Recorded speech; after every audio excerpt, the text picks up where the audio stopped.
Bienvenue sur cette vidéo. Si on ne se connaît pas encore, je m'appelle Julien Moisson, je suis le fondateur de l'agence de recrutement et de formation commerciale The Sales Nation.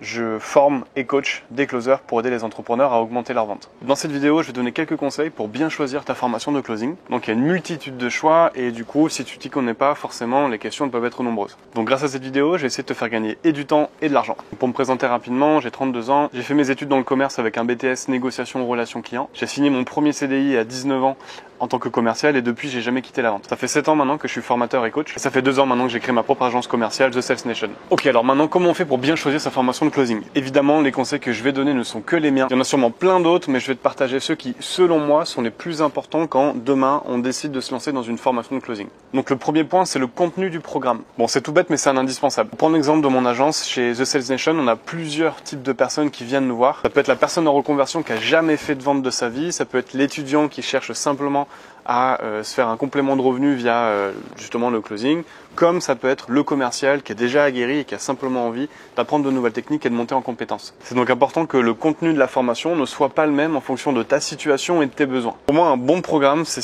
celui qui va te permettre de partir du point « j'y connais absolument rien » pour arriver au point « ok, je sais exactement ce que je dois faire ». Les indispensables que tu dois trouver dans un bon programme de closing, ça va être comprendre déjà les codes de l'univers du closing, le mode de fonctionnement des entreprises vis-à-vis des closers, comprendre le cycle de vente de A à Z, la méthodologie et la psychologie du closing, et bien sûr les techniques de vente et les outils. Le deuxième point, ça va être la pratique. Pour moi, une formation commerciale qui n'inclut pas un bon ratio d'heures de pratique n'est pas une vraie formation commerciale. Il y a beaucoup de closers qui vont sortir de formation pensant avoir toutes les armes nécessaires et au moment d'être placés sur une mission, se retrouvent complètement désarmés, comme si les 3 mois ou 4 mois de formation qu'ils avaient pu vivre auparavant ne comptaient plus ou n'existaient plus. Et donc c'est pour ça que je vous conseille de trouver une formation qui propose du coaching et de la pratique de manière hebdomadaire pour justement vous aider à ancrer le plus tôt possible ces nouveaux réflexes commerciaux. L'idée, c'est pas simplement d'avoir de la théorie et être au courant de tout ce qui peut se faire et de tout ce que vous devez faire. Entre lire un livre et l'appliquer sur le terrain, il y a un monde. Et surtout, un point qui est important, c'est que dans les heures de pratique qu'on va peut-être vous mentionner, demandez bien combien d'heures de pratique vous allez pouvoir en fait pratiquer. Parce qu'il y a une différence entre dire dans mon programme il y a 5 heures de pratique hebdomadaire et que sur ces 5 heures-là, réellement vous allez pratiquer que 30 minutes, 1 heure.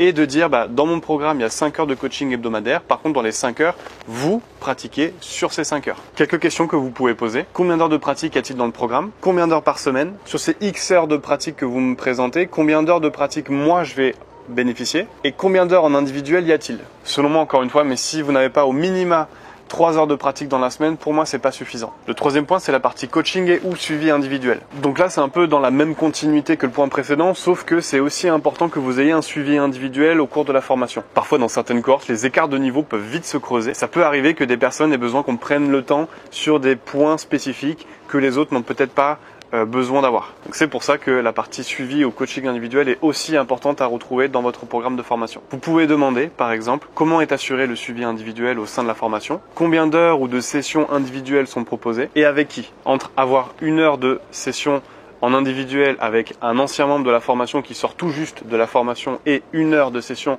en individuel avec un vrai coach, il y a une différence encore une fois. Quatrième point, l'expérience du formateur. Bon, ça pour moi, c'est un des points le plus importants, surtout maintenant dans notre marché du closing où tout le monde propose à peu près à tout le monde de devenir closer. Je le répète, mais le métier de closer est un vrai job. Vous allez avoir des entrepreneurs qui vont vous confier une partie de leur business. Ils vont donc attendre du professionnalisme de votre côté. Et c'est pourquoi c'est important que vous choisissiez avec quel formateur ou avec qui vous allez vous former. Des exemples de questions que vous pouvez poser à votre formateur. Depuis combien de temps formez-vous au closing? Quelles sont vos expériences commerciales précédentes? Combien de personnes vous avez déjà formées au closing? Quelles sont les personnes avec qui vous avez l'habitude de vendre? Pourquoi poser cette question? Je pense que c'est important que vous ayez une expérience et une formation commerciale qui soit large dans le sens où vous ne voulez pas investir dans une formation de closing qui vous apprend simplement à closer des offres de coaching, par exemple.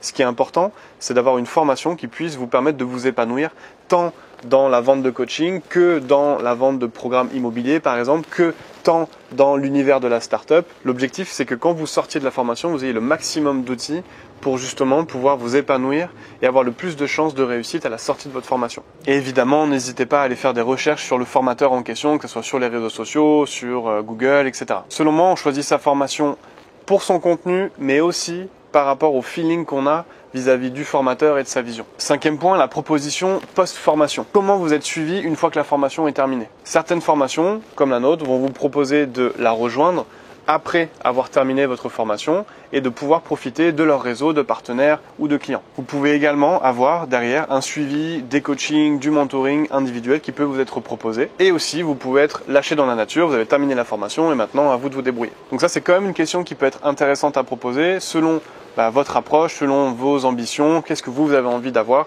mais au moins, ayez quand même ce critère en tête. Vous pouvez donc demander quels sont les partenaires avec lesquels votre organisme de formation collabore et tout simplement quel est le suivi post-formation qui est proposé. 6e point, le nombre de personnes formées par promotion. Entre avoir une promo de 10 élèves et une autre de 30 élèves, le suivi et l'expérience pédagogique n'est pas du tout la même. Vous pouvez poser la question combien de personnes vont faire partie de la promotion de formation que je vais intégrer et aussi combien de coachs sont disponibles. Parce que vous pouvez avoir une 50aine d'élèves dans une promotion de formation mais par contre vous avez une dizaine de coachs pour les superviser, ça c'est ok. Par contre à l'inverse, si vous avez un coach pour 50 élèves, là il y a beaucoup plus de chances que l'expérience et le suivi pédagogique ne soient pas de qualité. Et enfin, je terminerai sur 2 points qui sont le CPF et la partie certification. Vous pouvez regarder ma vidéo Closing Arnaque en 5 mensonges en ce qui concerne l'approche que certains organismes ont vis-à-vis du CPF. Le CPF n'est pas un gage de qualité. Le CPF, c'est un moyen de paiement. Donc c'est pas parce qu'on vous propose le CPF que ça implique que la formation est qualitative. Ça n'a rien à voir. Et enfin, en ce qui concerne la partie certification. En France, on aime beaucoup les diplômes et les certifications. Sauf qu'en closing, une certification de closing ne va absolument rien dire. Donc ici encore, c'est pas parce qu'on vous dit qu'une certification ou qu'un diplôme vous sera remis à la fin de la formation